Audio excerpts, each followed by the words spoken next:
Olá, hoje nós vamos comentar com vocês sobre um tema muito especial e que tem acometido cada vez mais pessoas ao longo desse nosso processo de convivência na sociedade atual.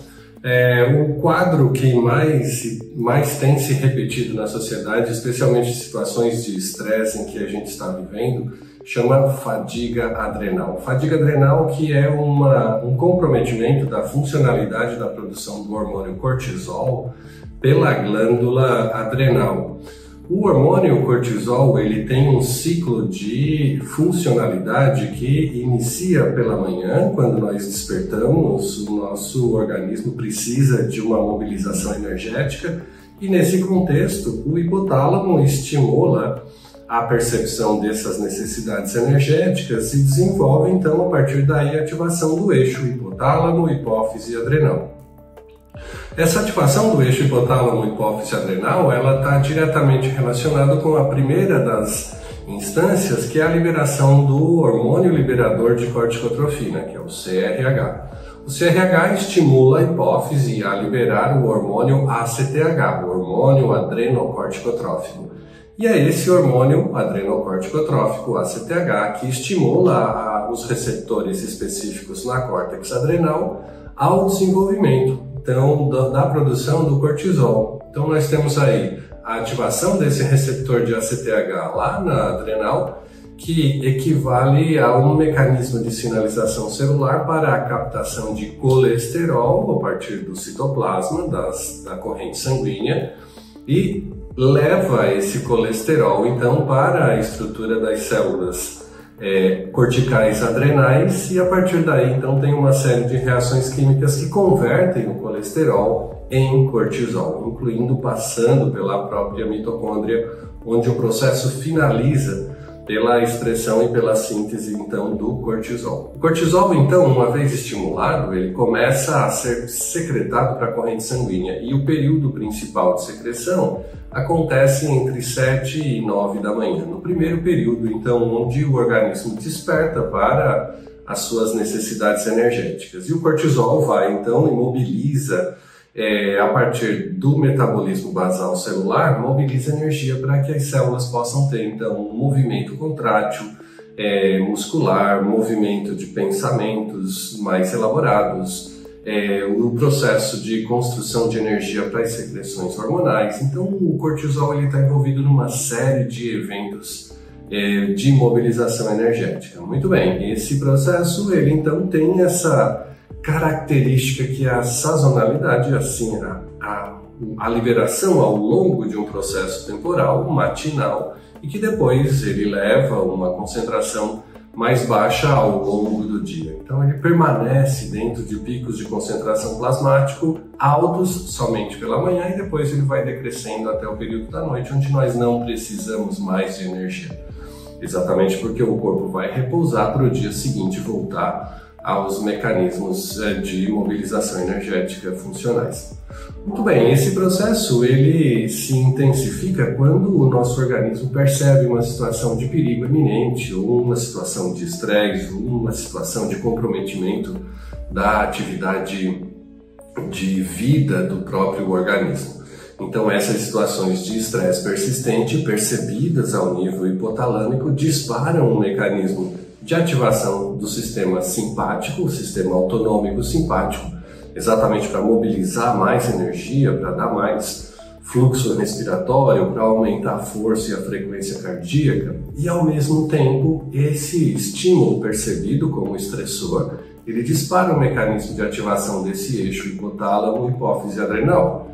E é isso que faz com que, na percepção do estresse, os níveis de cortisol se elevem acima dos níveis ideais. E é esse comportamento de mobilização que vai efetivamente conduzir a um aumento do consumo energético do organismo, das nossas reservas energéticas funcionais.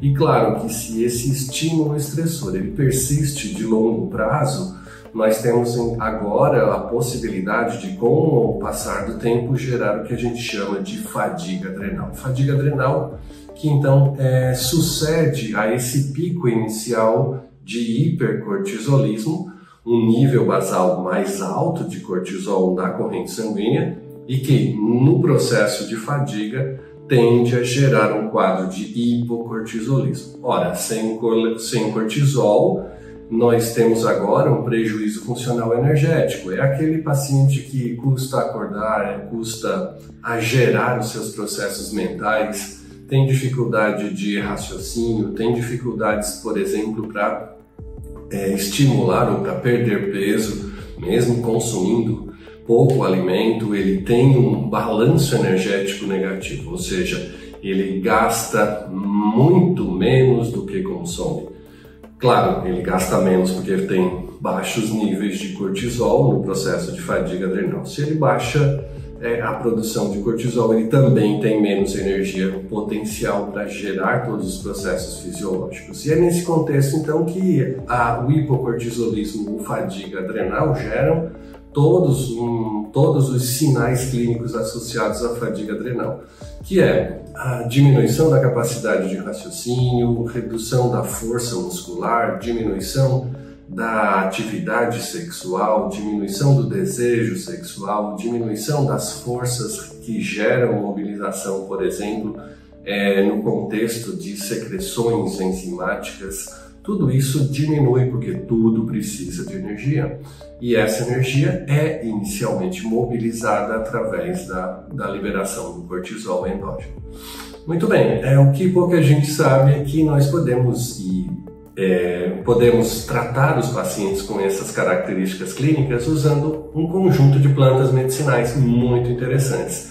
Essas plantas são chamadas adaptógenas.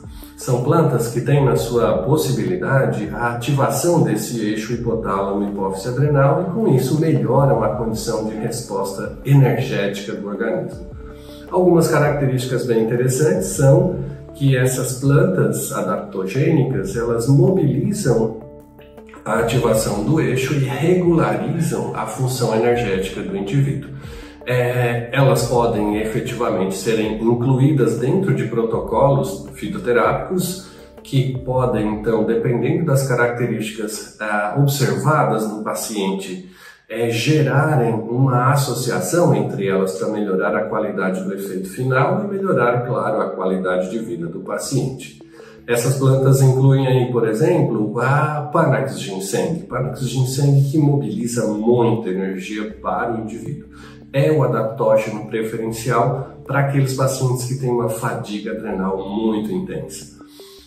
Uma segunda planta que tem as propriedades adaptogênicas é o astragalus. O astragalus tem uma capacidade de geração de energia um pouco menor do que o Panax ginseng, no entanto, tem propriedades adicionais, que inclui aí a atividade de imunomodulação, de reforço do sistema imune. Então, o astragalus pode ser indicado nessas condições de fadiga adrenal para pacientes que também têm comprometimento imunológico, como gripes de repetição, como infecções de repetição ou falta de uma resposta imune adequada.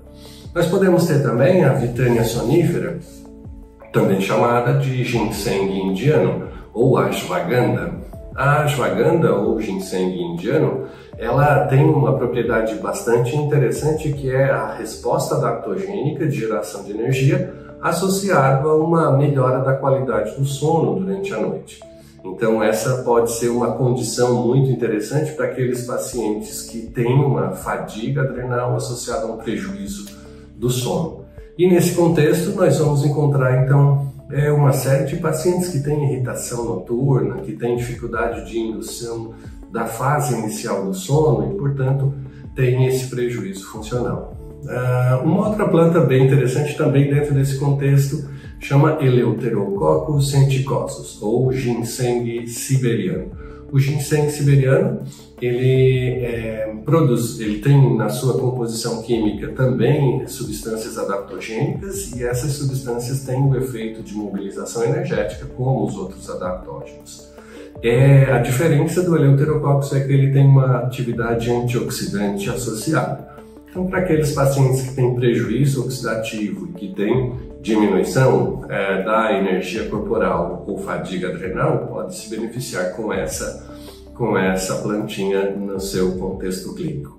E temos ainda a nossa prata da casa, que é a Fáfia paniculata ou Fáfia aglomerata. Ambas têm as mesmas características químicas.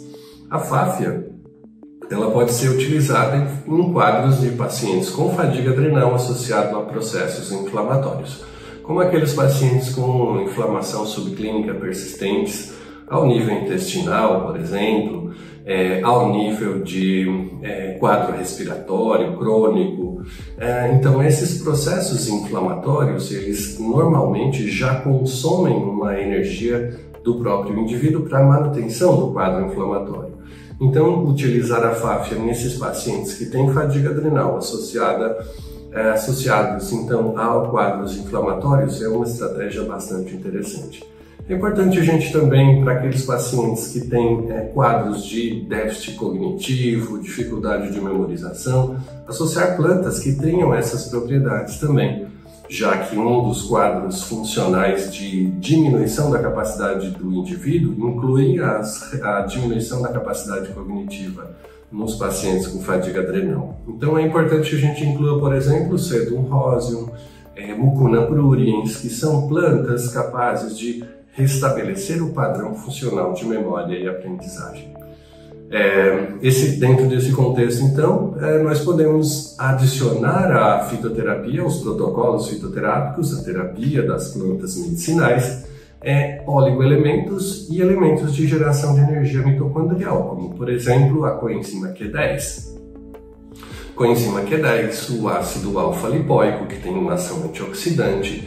Nós podemos adicionar ainda magnésio, zinco, selênio para melhorar o contexto de reposição de sais minerais para esses pacientes.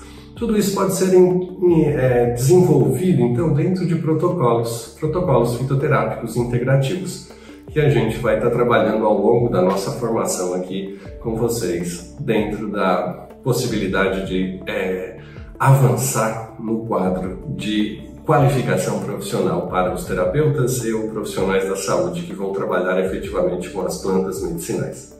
Esse era o nosso recadinho para hoje. Desejamos então sucesso a todos vocês e permaneçam conosco no nosso canal. Forte abraço, nos vemos em breve no nosso próximo encontro. Até lá!